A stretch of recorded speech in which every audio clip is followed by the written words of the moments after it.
he was being asked about and declined a further request to be interviewed by the Senate Judiciary Committee. The Clinton campaign released a statement about the IG report, which read in part this: the Inspector General's documents show just how consistent her email practices were with those of other secretaries and senior officials at the State Department who also used personal email. Well, it's just not, even the statement is not accurate. I know. Joining us now, national correspondent for Bloomberg Business Week and political columnist for the Boston Globe, Joshua Green, and in San Jose, California, NBC News chief foreign affairs correspondent and host of Andrea Mitchell Reports, Andrea Mitchell. Andrea, thanks for getting up early for us. The first interview we showed was the one that you did with her, and she says time and time and time and time and time and time again, it was allowed. Was it allowed?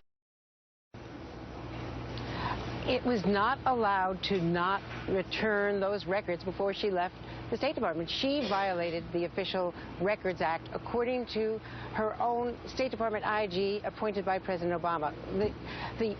What you have shown just now, Mika, is completely undercuts the argument she's been making for more than a year, just as she is trying to persuade voters that she's not untrustworthy.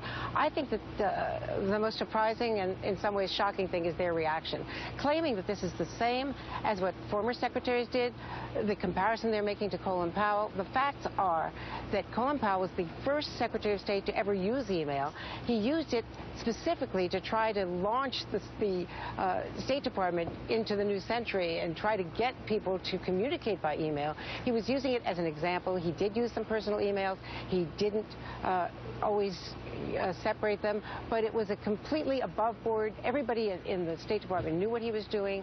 It was not, in fact, violating a rule that was put in place under Clinton, not after she left. It was put in place under Clinton, and she was warned beforehand of decades of this Records Act that prohibits you to leave the State Department, leave any agency, and not turn over your records. So there are so many flaws in their argument, and you know, the politics, we'll have to see how that plays out. But I don't see how this is anything but devastating, given the fact that they have been making a completely different argument now for more than a year.